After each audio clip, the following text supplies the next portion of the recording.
मानवी coaching classes में आपका स्वागत है। आज मैं नया भाग लेकर आया हूँ वीडियो में इनपुट डिवाइस के बारे में। आज मैं आपको कंप्यूटर का बहुत ही महत्वपूर्ण टॉपिक बताऊंगा, वो है इनपुट डिवाइस। जैसा कि आपको पता होगा कंप्यूटर में दो ही चीज़ काम करती है, एक इनपुट डिवाइस और एक आउटपुट डिवाइस। इनपुट डिवाइस वह होती है जिससे हम कंप्यूटर को इनपुट देते हैं, क्योंकि जब तक हम कंप्यूटर को इनपुट नहीं दे पाएंगे तब तक हम काम अपना कैसे करवाएंगे कंप्यूटर से। इसलिए हमें यह बहुत महत्वपूर्ण भाग है इनपुट डिवाइस के बारे में। तो आपको इनपुट डिवाइस के बारे में समझ में आ गया होगा। अब लेकिन इनपुट हम देते कैसे कंप्यूटर को? जैसे उदाहरण के लिए कई डिवाइसेस हम कंप्यूटर से जुड़ी होती है, जैसे कि keyboard, mouse, joystick, MICR, OCR. तो इन सब चीजों से हम इनपुट कंप्यूटर को देते हैं ताकि कंप्यूटर हमारा इनपुट समझ सके और हमें आउटपुट दे सके। जैसा कि आज मैं आपको सबसे इम्पोर्टेंट टॉपिक इनपुट डिवाइस में कीबोर्ड के बारे में पढ़ाऊंगा, और यह जो वीडियो का रहेगा पहला भाग इनपुट डिवाइस का। इसके लगभग 3 से 4 भाग में मैं इस इनपुट डिवाइस के टॉपिक को कवर करूंगा, और इसके बाद हम आउटपुट डिवाइस के बारे में पढ़ेंगे।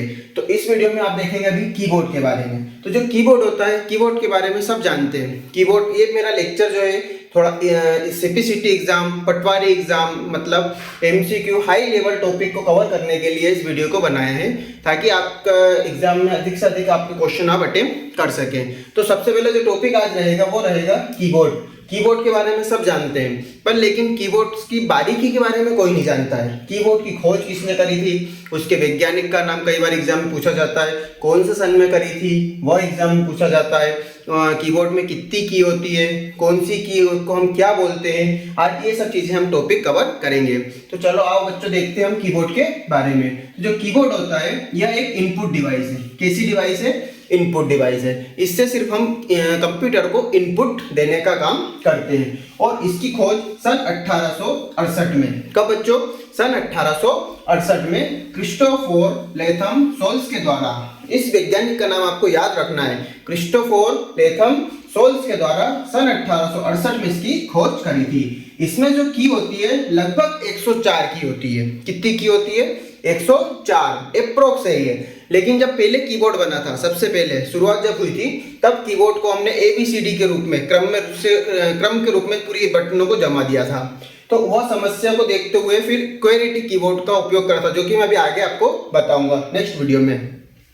जैसा कि अब आपने देखा है कीबोर्ड्स में लेआउट्स, तो इसमें जो लेआउट्स होता है, तो कीबोर्ड्स के लेआउट्स की पोजीशन के आधार पर इसके लेआउट को डिसीजन किया जाता है। क्यों? क्योंकि इसमें जैसे जैसे की आपकी जमी होती है कीबोर्ड में, तो उस प्रकार से उसको हम लेआउट बोलते हैं। तो जो नॉर्मली हम कीबोर्ड की पोजीशंस के आधार पर जो कीबोर्ड यूज कर रहे हैं वो 3 प्रकार के होते हैं। कितने प्रकार के होते हैं? 3 प्रकार के। एग्जाम में बहुत ही ज्यादा पूछे जाने वाला क्वेश्चन है कि हमारे द्वारा कौन सा कीबोर्ड उपयोग किया जाता है। तो हमारे द्वारा क्वेरेटी कीबोर्ड का उपयोग किया जाता है, लेकिन ऐसा नहीं है कि हम क्वेरेटी करते हैं। इन 2 कीबोर्डों का भी उपयोग किया जाता है, लेकिन अलग अलग देशों में इसका उपयोग किया जाता है। लेकिन हमारे नॉर्मली जो हम भारत में जो यूज करते हैं, इंडिया में जो हम नॉर्मली यूज करते हैं, वो होता है क्वेरेटी कीबोर्ड। और लेआउट्स के आधार पर कीबोर्ड्स को 3 प्रकार से बांटा गया है, एक क्वेरेटी कीबोर्ड, एक एजेरिटी कीबोर्ड और एक ड्यूरोक कीबोर्ड। तो ये तीनों कीबोर्ड्स के बारे में आपको मैं डिटेल्स में बताऊंगा मेरे वीडियो के अगले भाग में। Thank you.